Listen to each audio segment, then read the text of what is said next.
setiap manusia. Sebagian besar dari legenda itu menggambarkan sosok atau makhluk yang memiliki kemiripan dengan manusia, seperti beberapa makhluk berikut yang dipercaya benar-benar pernah hidup di dunia nyata. Makhluk apa sajakah ini? Di mana mereka tinggal dan bagaimana kisah ceritanya? Pemirsa, inilah 7 legenda makhluk mirip manusia versi On The Spot.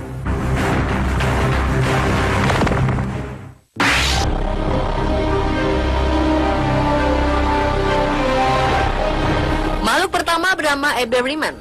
Tubuh kaum Eberriman digambarkan mirip dengan tubuh manusia dengan perbedaan kaki yang mengarah ke belakang.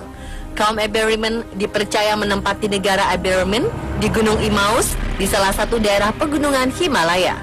Menurut kepercayaan, tempat tinggal kaum Eberriman sangat rahasia.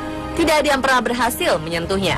Jika seorang manusia berhasil memasuki daerah tersebut, hampir dipastikan ia tidak akan bisa keluar dari Eberriman karena udara di sana mengandung unsur aneh. Sehingga ketika manusia menghirup udara di Eberriman, orang tersebut dapat mengalami gejala aneh yang membuatnya tidak bisa lagi keluar dari Eberriman. Kaum ini tinggal bersama-sama dengan hewan-hewan liar. Meskipun kaki mereka terbalik, mereka mampu berlari sangat cepat. Dengan kaki terbalik ini, mereka juga bisa berjalan mundur dengan leluasa. Terkadang, kaum Eberriman menggunakan topeng di belakang kepala mereka, sehingga orang mengira bahwa bagian kepala itu adalah wajah mereka. Lalu benarkah Eberriman benar-benar ada? Sejauh ini, belum ditemukan bukti sahih tentang keberadaan mereka.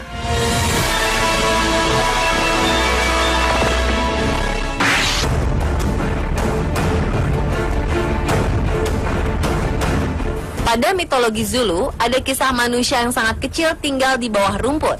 Makhluk ini bernama Abattoir. Mereka memiliki gaya hidup nomaden dan suka berburu. Mereka mengendarai semut sebagai tunggangannya. Abattoir sangat sensitif terhadap ukuran tubuhnya. Karena itu, jika seorang manusia kedapatan melihat seorang Abattoir, makhluk ini akan bertanya kepada manusia yang melihat, "Dari mana kita pertama kali melihat saya?" Sang manusia harus menjawab dengan mengatakan bahwa ia melihat dari gunung atau daerah yang jauh. Jika salah menjawab, Abattoir akan mencoba membunuh manusia itu dengan racun. Masyarakat Zulu percaya bahwa Abattoir hidup di tanah, dan jika manusia tidak sengaja menginjak Abattoir, maka ia akan mengalami hari yang buruk.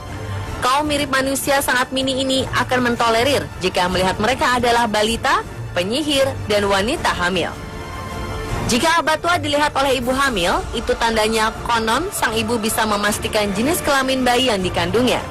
Jika ibu hamil ini melihat Abattoir laki-laki, maka bayi yang dikandungnya adalah laki-laki.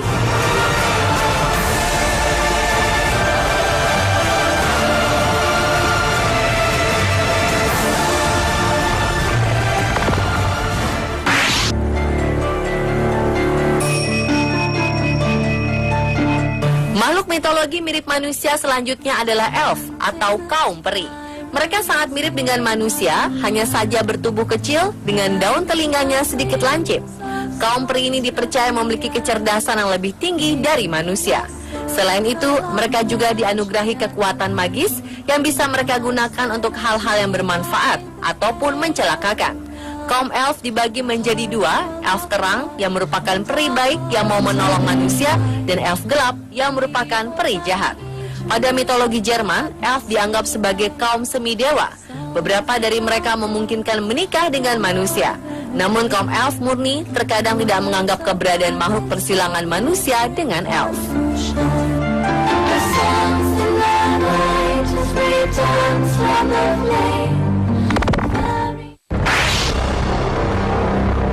Cyclops merupakan salah satu makhluk mitologi Yunani. Tubuh dan tingkah lakunya mirip dengan manusia, namun bermata satu. Banyak versi muncul menceritakan tentang Cyclops. Ada yang menganggap bahwa makhluk ini adalah 3 anak dari Uranus dan Gaia. Mereka dilempar ke Tartarus, namun dilepaskan oleh Zeus. Ketiga anak itu bernama Brontes, berarti guntur, Sterops, yang berarti kilat, dan Arges, yang berarti terang. Pada kisah lain, Cyclops merupakan kaum pandai besi yang menyalakan api vulkanik. Mereka lah yang membuat baju besi untuk para dewa dan dewi. Cyclops juga membuat senjata seperti panah dan busur milik Artemis, Trisula, dan Poseidon, dan helm milik Hades. Versi lain lebih terkenal adalah kisah Cyclops pada buku Odyssey karya Homer. Dalam buku ini, Cyclops digambarkan sebagai kaum raksasa gembala yang menjadi penghuni goa. Goa tersebut ditumpangi oleh Odysseus bersama 12 anak buahnya ketika dalam perjalanan pulang. Bukannya menjamu tamu dengan baik, 2 anak buah Odysseus malah dimakan. Odysseus pun mencari akal agar bisa melarikan diri dari goa Cyclops, yang membuat mabuk salah satu kaum Cyclops dan mencungkil matanya. Setelah itu, mereka dapat melarikan diri dari goa.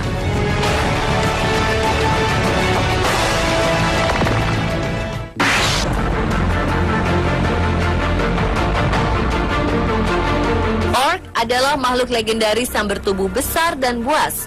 Postur tubuhnya mirip seperti manusia, namun kulitnya berwarna hijau. Seperti monster, wajah mereka digambarkan berbeda-beda.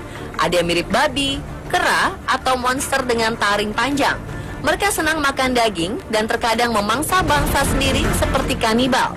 Dalam cerita The Lord of the Ring, Orc dulunya merupakan bangsa peri. Namun karena mereka selalu dimasuki sifat benci, iri, dengki, dan sombong, mereka berubah menjadi buruk rupa dan buas. Kata Orc sendiri dihubungkan dengan setan, jin, atau monster.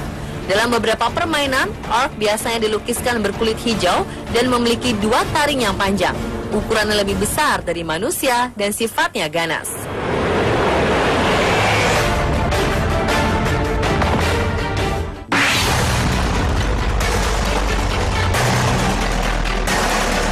Selanjutnya adalah Ogre. Hampir mirip dengan Orc, Ogre digambarkan sebagai sosok buas dan berukuran lebih besar dari manusia. Wajahnya seperti monster dengan gigi taring mencuat keluar. Ogre biasa membawa sebuah pemukul batu yang besar dan berat yang di ujungnya ditanami besi-besi tajam. Nafsu makan mereka sangat besar. Ogre digambarkan sangat menyukai memakan daging dan daging favorit mereka adalah daging manusia. Dalam mitologi Yunani, ada seorang dewa yang bernama Ogerus yang mengutuk beberapa manusia menjadi makhluk mengerikan dan kejam yang dinamakan Ogre. Kaum Ogre ini sering menyiksa manusia